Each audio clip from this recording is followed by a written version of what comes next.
Hey, Holy now it's shit, brace for. what a professional opening. Oh my God. I You know. do Hey, now things it's like big time here. yeah.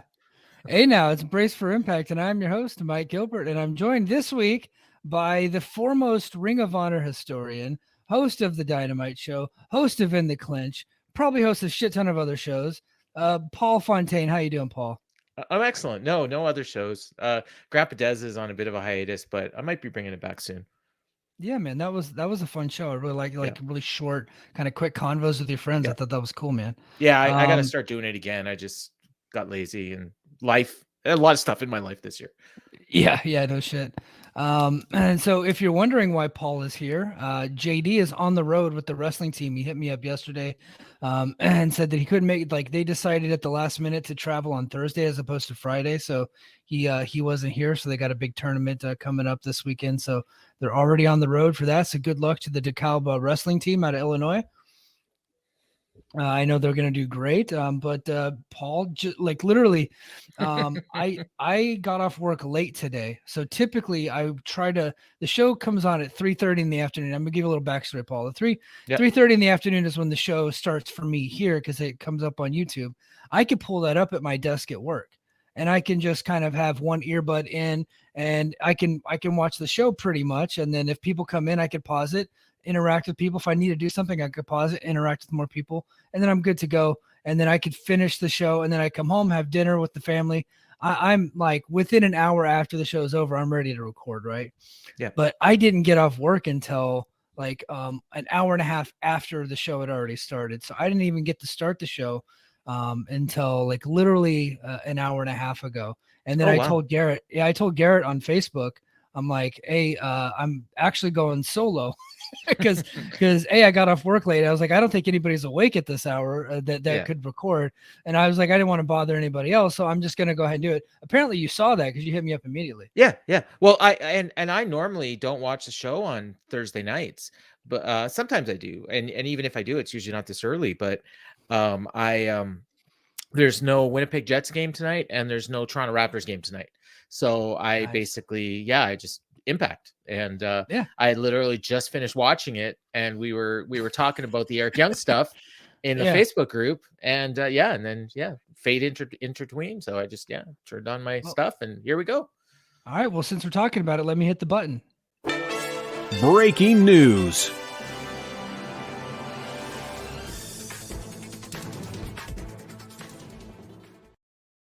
We have so much work to do on the Dynamite Show.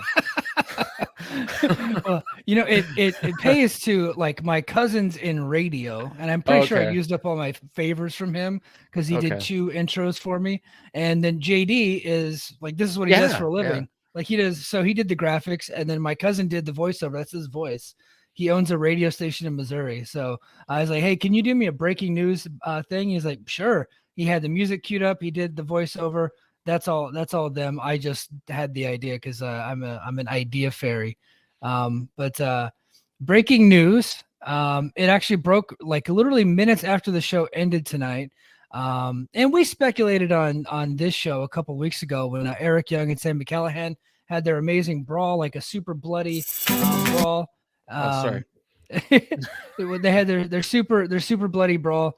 And Young was laid out, and Violent by Design, Diener, Big Con, and the Alan Angels kid, they were like staring at him. I was like, okay, what's going on here? We kind of speculated like maybe they're gonna write Eric Young off, but people were like, you can't write Eric Young off. He's like an institution here. But a lot of people forget that he had those TNA roots for all those years, but he's a Triple H guy. Right, he was a big part of NXT in that big boom period. The NXT, like Sanity, was a big part of that, and he's kind of like a mentor to those guys when he was there. He's like the older veteran to help out the young talent. So he's a Triple H guy, right? Yeah. So I think people forgot about that. They lost sight of that a little bit. His contract expires this month, and Mike Johnson from PW Insider is reporting that Eric Young's headed back to WWE. I'm like, I know all the stuff you just said, but I was still kind of shocked.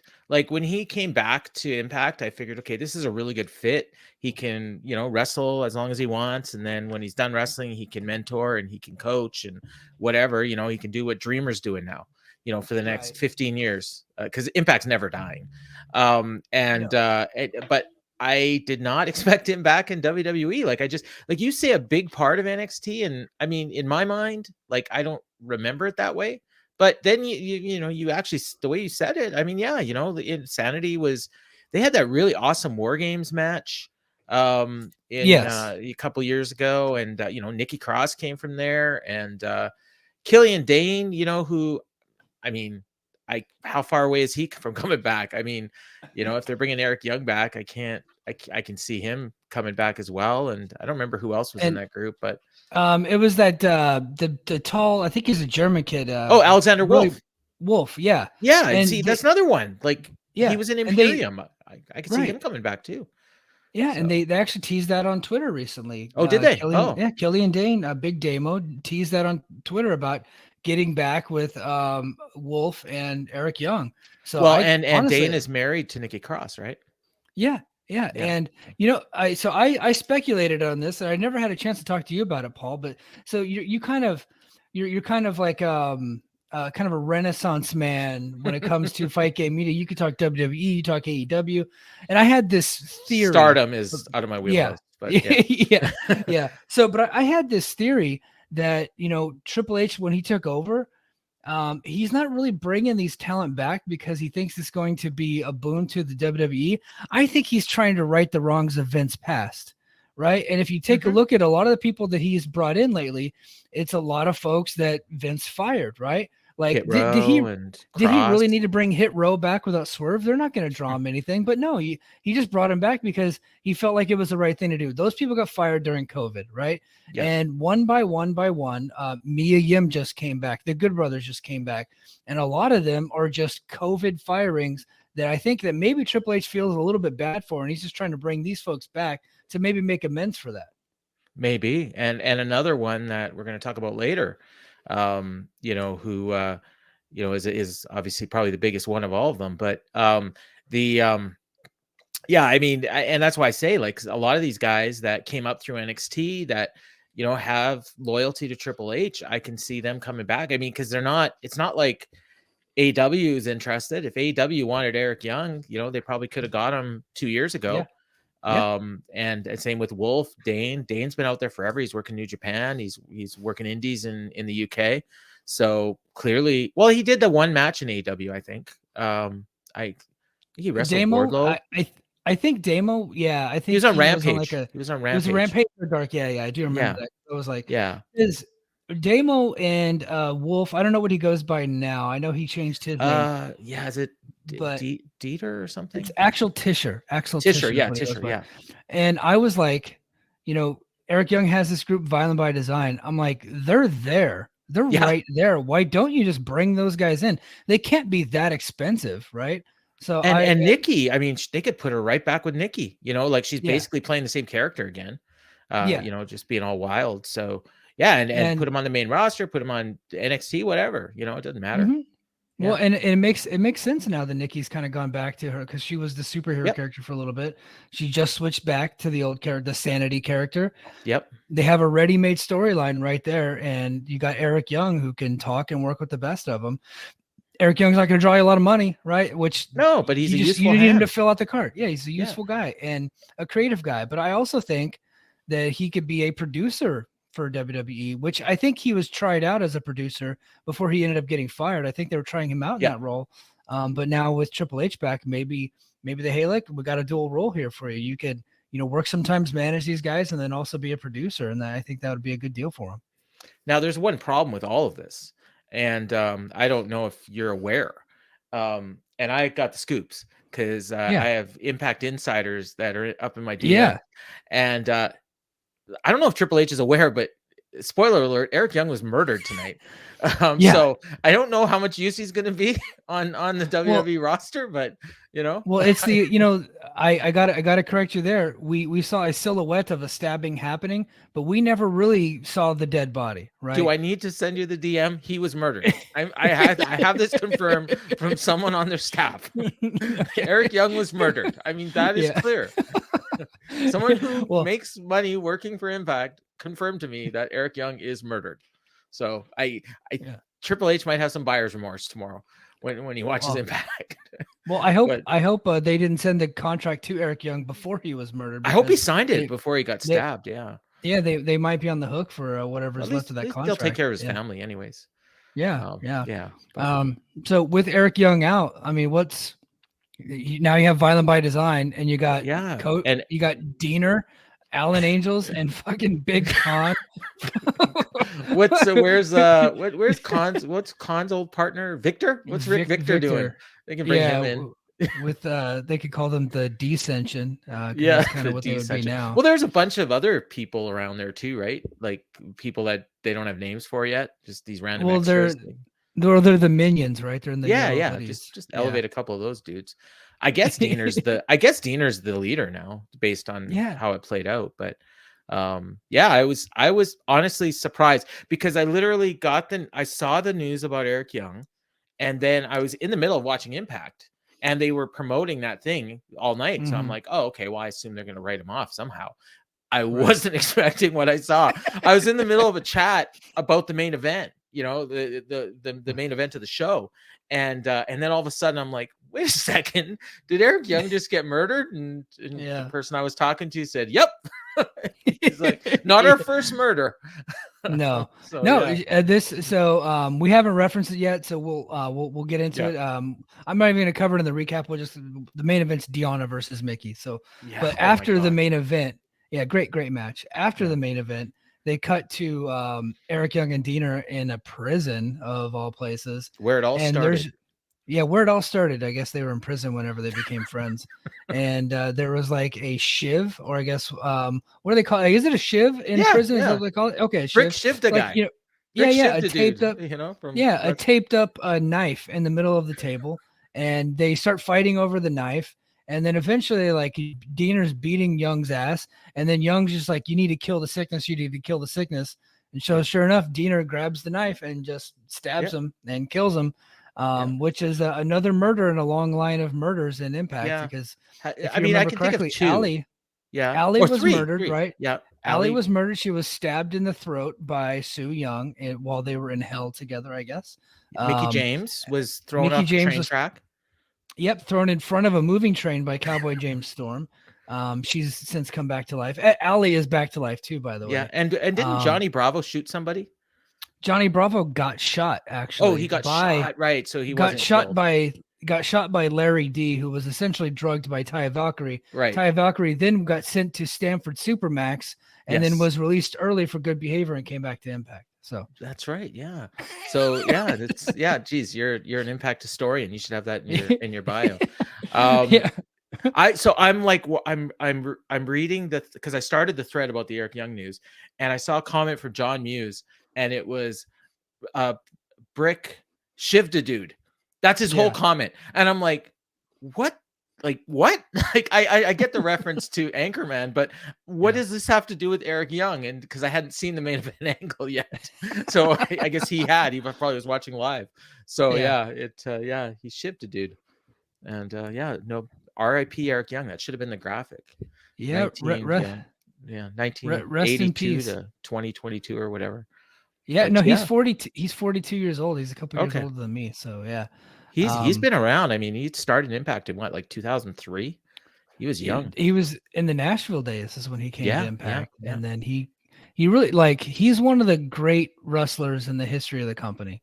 Oh, and not even kidding. Like he's played every character imaginable in his last 2 years. He's played this kind of sinister, evil, like cult leader type character, kind of a poor man's Bray Wyatt. He kind of stole the EC3 gimmick that he was going for a little bit when he came to Impact, and that didn't really work out for him because he was doing all the literally the same type of scenes and same type of dialogue EC3 was doing in Impact whenever he came back in 2020 before he left.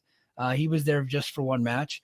Like they immediately shifted that whole thing over to Eric Young, and he started to do a lot of the same things, a lot of the same type of speech and mannerisms, and he's been doing that the last 2 years. And so, I really felt like Violent by Design died after Eric Young lost to Josh Alexander. I thought they should have just done away with the group altogether, but they just kind of hung around for a little bit longer, and then now Diener is leading it, and I think it's effectively dead now. I just don't see it going anywhere with Diener, unfortunately. And that's no knock on Diener; he's just not a star. Like good. Yeah, I good think wrestlers, his promos are getting better, but he's just not a star. with Eric Young losing was around the time Doring left too, right? So I mean, Yeah. it kind of. I think with Doring gone, it lost something too. He's like, Yes. they needed him. So yeah, well, best of luck to Eric Young, but Impact will keep soldiering on, right? Like they always do. Nothing can kill Impact. And No. honestly, like this week, and we'll get into it on the Patreon, they've actually put themselves in a better position in the marketplace this week than they were a year ago. So they just Absolutely. keep figuring out to get new deals. And we're going to talk about that later on Patreon. And while we're talking about Patreon, head over to Fight Game Media. Or patreon.com/fightgamemedia, where you can get the extended version of this show. And then you got the Dynamite Show with Paul Fontaine and Jeff Hawkins. Why don't you go ahead and talk about that? Yeah, we just it's immediately after Dynamite ends. Usually we start recording about 10 minutes after the show, and we just have our immediate reactions. So a lot of times, like even if you're by the time you listen the next morning, sometimes some of the stuff that we weren't sure about has been clarified. But I think a lot of people like hearing that instant reaction. And Jeff and I have a interesting dynamic. Jeff comes from a comedy writing background, so he's very critical of a lot of the writing, and whereas me, I'm just a fan. And I either like or don't like it. Some people say I'm a little nitpicky sometimes. I go the extremes. If something was great, it was the best show ever. And if something wasn't so great, it's the worst show ever. So you get that. And Jeff just hates everything. So I encourage you all to, if you haven't already signed up, and by God, if you haven't, why not? Check out our Dynamite show and let us know what you think. And we do free show. We do shows on the YouTube channel every once in a while too. So it's a lot of fun. JD and Mike set the stage, and we just get on it. Well, one of the reasons why I like your show so much is because I kind of felt like, and I could be way off with this, and I'm sure somebody will correct me, but it felt like with some of the bigger websites, they were not good at critiquing AEW. Like I felt like they were overly positive and they overlooked a lot of the bad that AEW was doing. And I'll say, and Dave Meltzer is like kind of a hero is a strong word, but I look up to Dave. I'm a big fan of his work and I appreciate his work. And I felt like up until this last year, like he didn't really go in depth in criticizing a lot of their storytelling, but the one show that always kind of like was very, I don't want to say even, but very fair. Right. Was you guys was your show. And I always really appreciated that about, you and Jeff and I know your Parker was there with you. You guys, when it was good, you said it was good. And when it was bad, you weren't afraid to say it was bad. And I think a lot of the bigger websites out there were afraid to say it was bad for a long time. Well, I appreciate that. Thanks. And, again, I've never been afraid to speak my mind, and I always try to say the truth. And I honestly, like, there's people in AEW that I'm friendly with, but I'm not going to lie about their show. And same with Impact. I mean, I will say Impact this year has been awesome. For the most part, there's a few weeks that it hasn't been, and I'm not afraid to say that either. But when it's good, it's good. So, and I watch a lot of wrestling, dude. Yeah. I have a spreadsheet out there. It's sometimes I put it up on my Twitter, and I've watched just over 2,700 matches this year. Wow. So, yeah. That's incredible. It's too much. Honestly. Well, we'll get started on the recap portion of the show. So it started off with, so they did the recap of Bully Ray attacking Josh Alexander after Overdrive. If you want to hear my Overdrive recap, it's up on Patreon, but we also released it last week in lieu of a Thanksgiving episode. We just released that. So go check that out. But that was, it was kind of a pretty cool attack. But then Bully Ray came to the ring and cut a promo.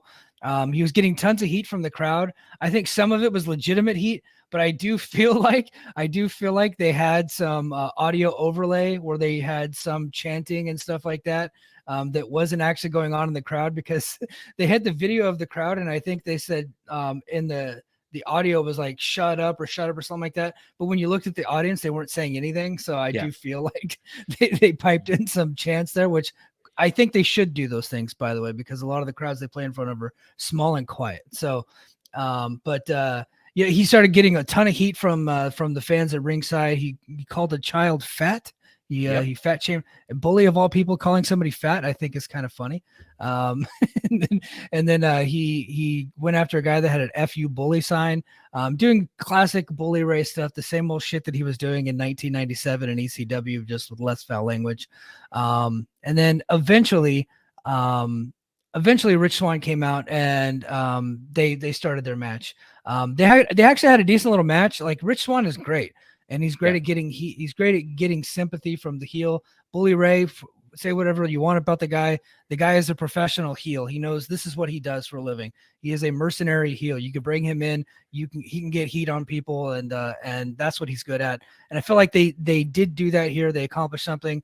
The match ended though when Bully Ray grabbed his chain and got himself disqualified. So before we get into the after effects, what did you think of the promo? What did you think of the match itself before we get into Tommy Dreamer and Scott D'Amore? The promo was good. Bully Ray, no issues with the promo. The stuff you compared it to 97 ECW, and it's like if that was, if what he did there was like an 8 on the heat scale, this is like a 1.5. This was PG Bully Ray.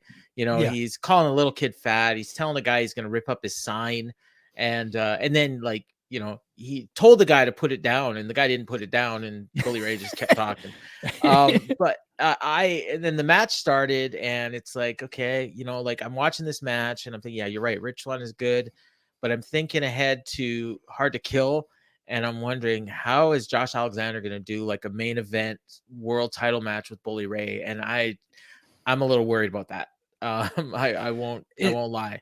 Like they'll be smoke and mirrors, and they'll be brawling, and I'm sure it'll be fun. That's what it's going to be. Yeah. It's not going to be your Josh Alexander classic match, but I think there'll be enough on that show to make it worthwhile. I'm honestly, we'll get into it later, but I'm honestly considering buying my first Impact pay-per-view in, I don't even know how long, 10 years maybe. Nice. Yeah, because of one particular match. So yeah, I liked it. Like I said, but it's just like Bully Ray, building your company around Bully Ray in 2022, going into 2023. I don't know. That's choice. Yeah. Well, yeah. But honestly, that is a choice, but we're seeing the hemorrhaging, right? That has happened since August. Impact's lost over 10 talents that have been on the TV weekly. Wow. Yeah. Okay. And it's getting worse, right? And more and more people are leaving. So Impact has been they're feeling the effects of Ring of Honor being bought by Tony Khan. And they were already a victim of that. And now they're becoming an even bigger victim of Triple H taking back over in WWE. So, because that's where their talent has gone, like those two companies, that's where they're going. Maybe they need to sign a deal with one of those companies and become like a developmental. I think they're going to avoid that at all costs, because once they do that, they're no longer nothing. All that, like, they're going to pull their stuff's just going to get pulled off of Access. It's just going to go to whatever. It's going to be a no man's land, and it's already kind of like it's a smaller product. Second Rate is strong, but everybody kind of knows what Impact is. It's a smaller company on a small channel with lower budget, and but at least like their talent is their talent, and they're not, you know what I mean? So like to the people that are watching it, those are premier talent, right? But if it becomes like a true feeder system and it's advertised as a feeder system, it's no longer going to look as important at all. And I think that's what people are going to look at Ring of Honor as. Maybe they're just like a high price like a high level indie at this point. They're an indie with a lot bigger budget and better production. Yeah, that's kind of there's a place for that. Yeah, absolutely. New Japan strong on Access. Yeah. Rich Swann won via DQ, and then after the match. So this is where like the show just kind of falls off a cliff, I thought. Yes. Bully is attacking Swann, which is fine. He's at ringside with a chair. He actually zip tied his hand or his wrist to the bottom rope, which is the same thing he did to Josh Alexander, kind of playing off of that angle. And then all of a sudden, here comes a Tommy Dreamer, comes to ringside to confront Bully Ray. And it was just like a big groan and a yawn. And like everything that we've ever been through, like reminding people that they've known each other forever. We're gonna get this match now, I'm sure. Yeah. Oh yeah, we got to get the match. And then all of a sudden, here comes Scott D'Amore looking like super Porky out there. Takes off his jacket.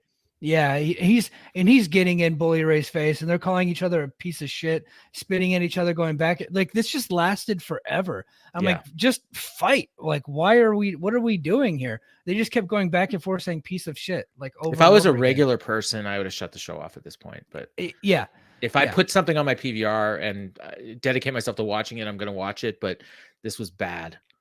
So I thought everything was fine up until this point, and then at this point it just goes off the rails. Yeah. And then I'm like looking at my phone, like, God, please just end this, will you? Like, And maybe I have a resentment against like these three guys from the early 90s being on my television feuding over a world title, but what are we going to do? But D'Amore called Bully Ray a piece of shit before Bully told D'Amore that he agreed he was, and then reminded him that D'Amore is the one that hired him. So there you go. But it was just bad all around. Do you know who I am? Yeah. Then after that, there was a cool vignette. So we follow that dog shit up with a cool vignette with Trey Miguel. I thought was the new heel Trey Miguel. Yeah, I didn't even realize he was a heel because I didn't see Overdrive. Yeah, he turned heel on Overdrive, which I think is a fresh start for him because he needed something. He had been kind of flat for a long time. So he cheated to win the X Division title over Black Taurus, and then here he is. He actually spray painted the Rascals logo on the title, saying that the new look would represent the future of the division. So I like where this is going. I'm interested in Trey Miguel again. Do you think maybe Zach Wentz is coming back? I don't see why he hasn't. My only theory is, and then maybe your super secret squirrel friend can give you some insight on this. I don't know if he has the details, but I don't think he does. he probably doesn't, and even if he did, he might not tell you. But so my theory is that he and his ex-wife Kimberly, right? Kimberly is still under contract to Impact, even though she hasn't been on TV in a year. She had like this extended contract realm right now, isn't she? Yes. So she also was murdered, I guess. But so she's in the undead realm. But they have that issue going on, and they feel like it's probably bad form. Like, hey, we stopped using her, but we're going to bring him back, and she accused him or whatever. And the accusation she levied upon him, nobody actually believes. WWE didn't really buy that. I don't think anybody else is really buying it anyway. He got fired over the Hitler picture, and that's why he was fired from there. But I think a lot of people have already forgiven him for that. That was like that happened when he was like a teenager, apparently. Yeah. So I mean, I think there was a lot of talk a while ago that he was going to go back to WWE, and they were even hinting at it on NXT, but they've kind of dropped that. And Wesley is a single now, and he's the North American champion. So, I mean, I wouldn't close the door on him, but this thing with Miguel sure seemed to hint at the Radicals coming back. So I would. Yeah, I would love to see. Look, I'm all for I'm like, there's two things that I'm a big fan of, and it's grace and mercy, right? And I think that the stupid thing that he did when he was a teenager, I don't think should be held against him when he's like 28 years old. That's Mike Gilbert though. Grace and mercy is good, except for Mike Alvin. Fuck that dude. yeah. You know what? But here's the problem with that. He got it time and time again, right? Yeah, he got chance after chance after chance, and now he's out of chances, right? Yeah, because he blew it in Ring of Honor, went to New Japan, blew it in New Japan, came to Impact, blew it here, went to Noah, then blew it there. It's like, dude, you're out of chances, bro. Sorry, you know. So, but Trey Miguel, I was okay with it. Or Zach Wentz, and you know, he's a talented dude, and he's still young, and they could use him. So hopefully they got spots open now. Yeah, man. After all the hemorrhaging that has happened right now in Impact, every piece of talent that's out there, they should be trying to get right now. Yeah. And next we go to Gujar and Moose. So before the match, actually, so this recap, so I couldn't get the Observer recap working. I kept getting these pop-ups. I got to fix that. I don't know how to fix it, but but before Moose cut a promo, I think it was after the match that he did the promo. It was after the match. Oh, okay, so we got Gujar. Yeah, the match was essentially a glorified squash match, right? Moose went for the spear one time, he missed, went into the ropes, and then Gujar went for his spear, which is they called the gargoyle spear, where he goes up on the second rope and tries to do the spear. He missed that, and then Moose hit the spear for the victory. So that was essentially the match. And then after the match, he said he never wanted to hear Bully Ray's name again, but he made the fatal mistake of saying, say his name, which then led to the legend, the most beautiful man alive, Joe Hendry, coming down to the ring. Say his name, the greatest, and he appears. I believe in Joe Hendry. I love that dude. Yeah, like he came out and he looked like a star. He acted like a star. I felt like he was at home in the ring with a big star like Moose. I felt like he wasn't out of place. He looked great. They actually brawled. Moose got the better of Joe Hendry, and then Moose turned his back to Hendry. Hendry popped up, and then Gujar hit the spear on Moose, and then they kicked him out of the ring, and then they all celebrated and danced with Joe Hendry afterwards. So I like it, and I like Hendry mixing it up with Moose here. This is a good step up for him. This is a big deal. I assume they're gonna probably have a match at Hard to Kill. Yeah. My super secret contact, actually, after we were talking about the Eric Young stuff, he just randomly asked me, "What do you think of Joe Hendry?" And I'm like, I'm like, I love that dude, and I was telling him why. And a couple years ago, I think I want to say like, guys, probably 5-6 years ago now, at the F4W convention in Vegas, a bunch of us were in a hotel room, Vegas. Like we're in Vegas, and we spent 3 hours watching Joe Hendry videos on YouTube. From like ICW. He used to do these parody songs. So he had one that was parody of the song Blue, but it was Drew when he was feuding with Drew McIntyre. Is I'm Drew abadi abada, and it's like, I have a Drew house, and like it's just ridiculous. And you can just go down this rabbit hole and you just Google Joe Hendry ICW promos, and you get back to me like tomorrow. Someone sent me one recently of one he did on Ken Anderson, Mr. Kennedy. It was great. I loved it. And so, but then so I said, I love this dude or whatever. And then he asks me, have you ever seen him have a good match? And I'm like, honestly, don't know. Matches. But he's he's an like Olympic wrestler, isn't he? Like he trained for the. I don't know about Olympics, but I know that he is actually a shooter. He's actually a shooter. Yeah. But what I'll say, like that, I think that element is missing from his game, but he's over. So it's he's an impact over crowd anyway. But who knows? But I think a guy with that kind of size and charisma and look, I have no idea how he hasn't been signed up by AEW or WWE. So my spidey sense tells me there's probably a reason, and I have no idea on earth what that could be. It might just be timing. Like, because I know that there was a lot of buzz around him around 2019, and then he quit to go do the amateur wrestling. And then when he came back, it was the pandemic. So he got signed by ROH in the closed set era, and then he was back in the UK. So maybe, maybe this is like his audition for one of the two big companies. And he signed a long-term deal here. So really? Probably, he's probably here at least 2 years. So he just signed the deal before Bound for Glory. So the only one I didn't like was that first one he did where they were in the hospital room. And it's because like my son was in a hospital room fighting for his life, and they're joking, and like the person dies while they're in the thing, and they're like, yeah. So I hit a little close to home, but the rest of them have been great. And then everything since then, the crowd just buys into the dude, and it's a lot of fun.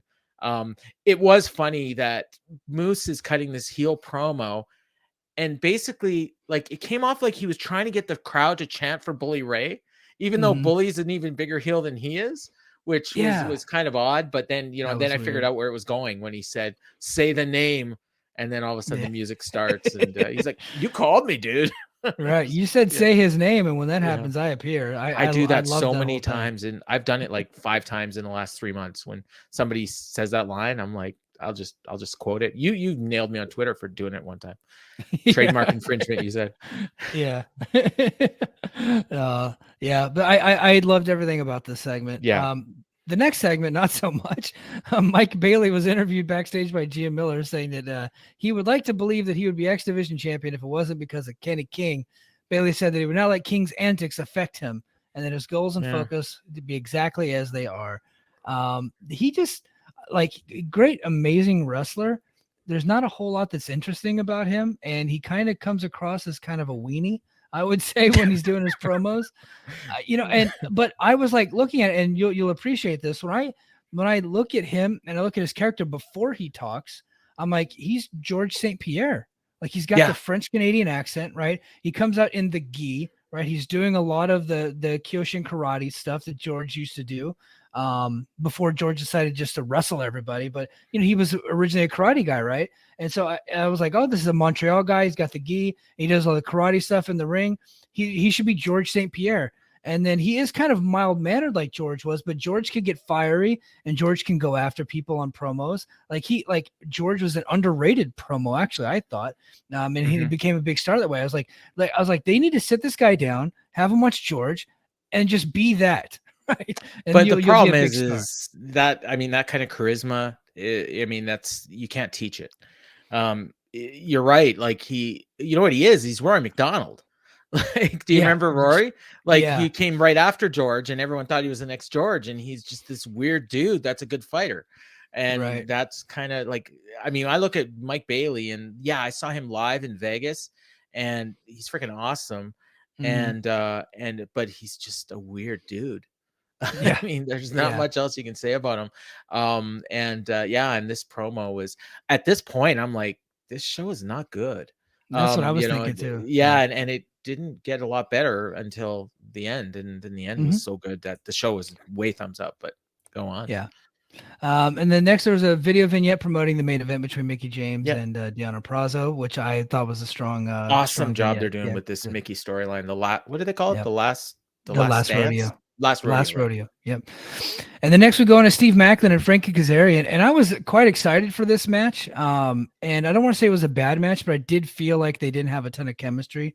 There was kind of some moves that just didn't quite work out. There was like an angle slam that got botched somehow. I don't know how you botched that, but that did happen. And then Maclin got out of the ring before. So at the end, Maclin basically hit Kazarian with a steel chair. So it's essentially the same finish that we got with Bully and Rich Swann. They did here. I'm assuming that AEW probably doesn't want Kazarian losing twice in a row on Impact. I think Kazarian's probably heading back to AEW soon.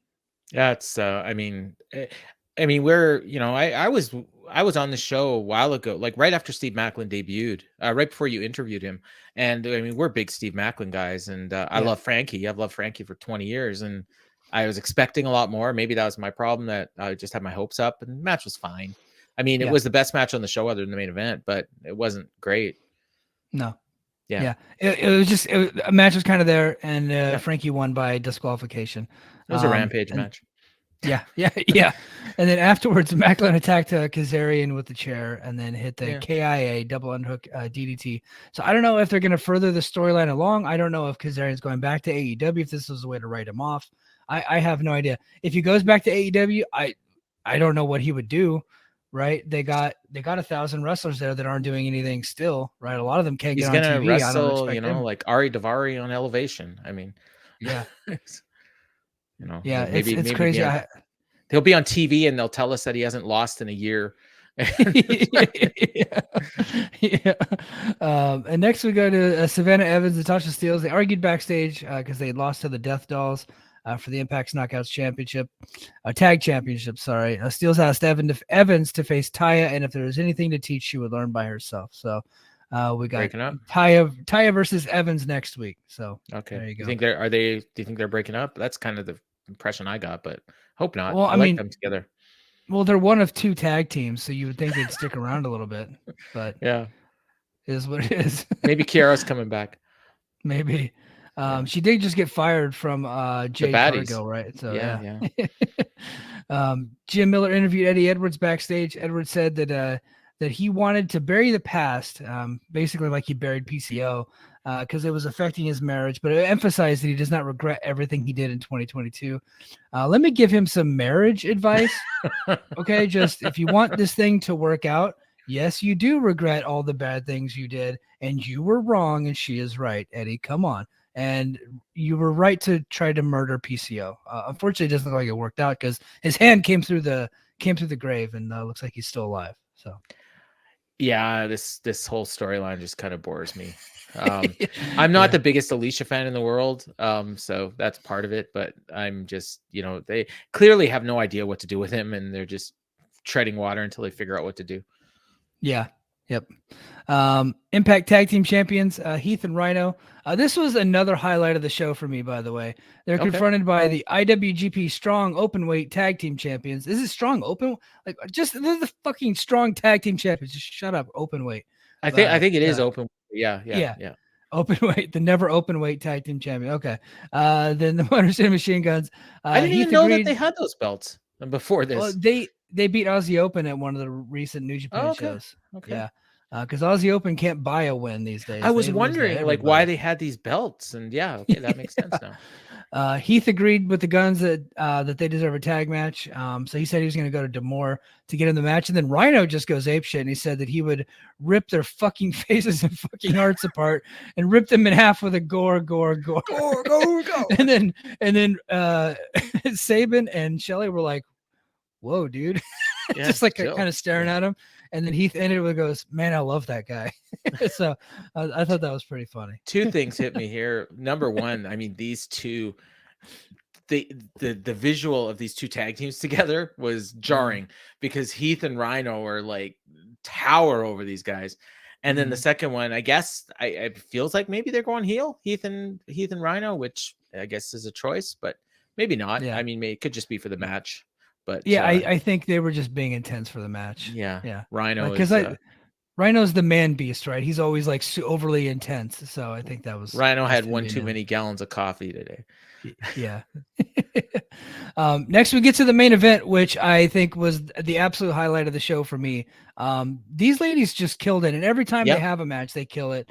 I don't want to just go into a blow by blow. I think everybody should go out of the way. If you're going to watch one thing from the show, I would say this is the thing to go and watch. I recommend this to the audience, especially if you're a fan of women's wrestling. I know a lot of you feel like women don't get enough time on TV, but Impact, that's not the case. And so they showed out. They were in the main event tonight. They kicked ass. Mickie James got the victory here after a hard-fought battle. And then after the match, Jordynne Grace came down to the ring and challenged her to a belt versus career match at Hard to Kill. What are your thoughts, Paul? I love this match. It's amazing. Whenever I throw love to Impact on Twitter, I get like more interactions than anything. Like Impact fans are loyal. It doesn't help that Lance Storm retweets, quote tweets me like half the time. And actually Deonna liked this, like my tweet as well. I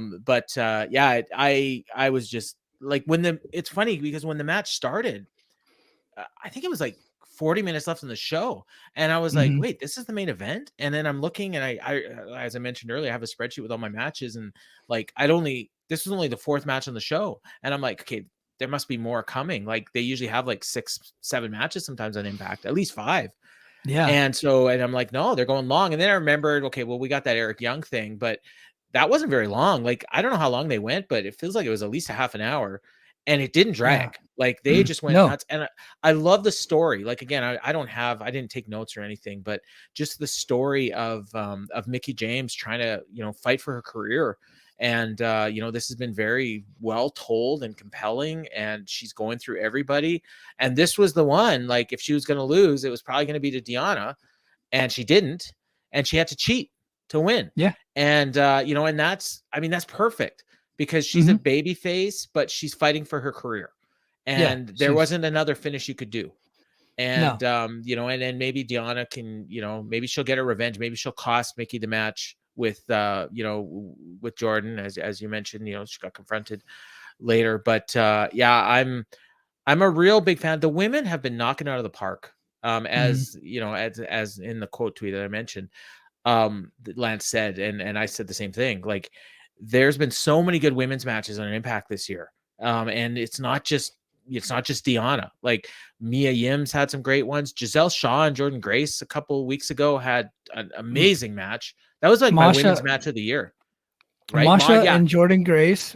I didn't see this that. past. Yeah. So at Overdrive a couple weeks ago, they had a great match, and they also had a great match at Bound for Glory this year too. Yeah, so and at PWG as well, right? Yeah, from what I heard, best women's match in the history of that company.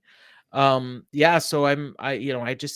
there's so many talented women there, and it's amazing that this small company, relatively speaking to the other ones, I wouldn't say their roster is better than WWE's, but it's better than any of the individual WWE brands, I would say. And it blows away AW's.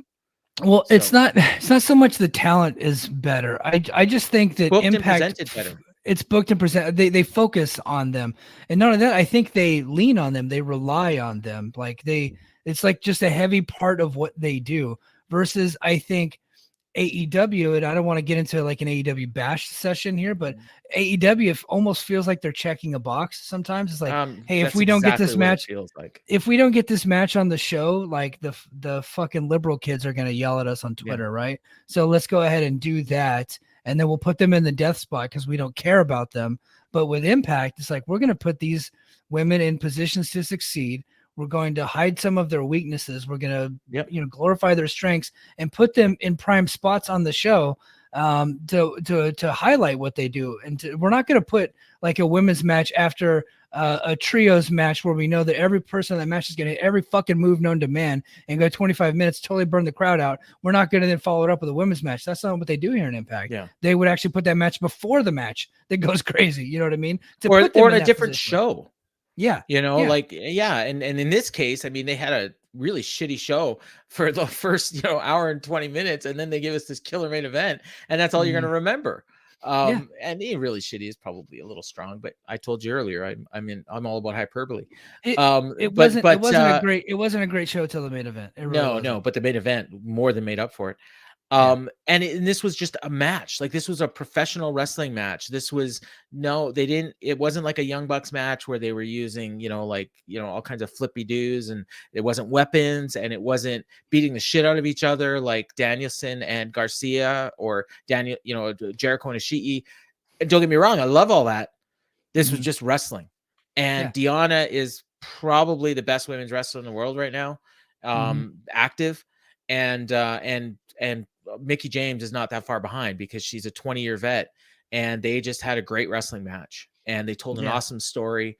And then we got a big match that I hope main events. I don't think it will, but I hope it main events Hard to Kill. And I'm, like I said, that's the match that if I decide to buy this pay-per-view, it's to see that match because there's real stakes. Mickie has to win to save her career. And I know it's going to be a good match because Jordan always kills it and Mickie always kills it. So there's no reason the two of them together aren't going to kill it. And, I'm a little worried about Josh and Bully, but, we'll see what else is on the card. And with Josh and Bully, I think you're right. They're going to have so many smoke and mirrors. There's going to be tables. There's going to be all that stuff. And Josh doesn't know how to have a bad match. Bully does, but Bully's a pro. He's a professional heel. He's going to do whatever he can to get heat, and it's going to be a heavy heat match. And I think at the end of it, I think Josh will be a better baby face than he was going into it. That's my prediction there. And if that's what they're trying to do with this whole thing, I think that's great. I agree with you. I think that right now Jordan and Mickie has the most stakes. I think that's the more important match of the two. I would have that main event 100%. Yeah. And honestly, it might be hard. You talked about, hard to follow, and it might be hard to follow that. On that show. So if I don't get it, it's probably going to be because I'm in Disney World that week. And, but I'm planning on right now, like, maybe ordering it and then watching it after, the wife and kid go to bed. So. Right. Yeah. Cool. Well, hey guys, that's going to do it for the recap portion of the show. We're going to keep the conversation going over to Patreon. So head over to patreon.com/fightgamemedia. And we got a lot of news to talk about, man. We got some, couple people, one person re-signed, another person just signed. We're going to talk about the DAZN deal that we had brought up earlier. And then since Paul's here, I'm going to get his thoughts on William Regal. So head on over to Patreon, patreon.com/fightgamemedia for more information. And until next week, we are out.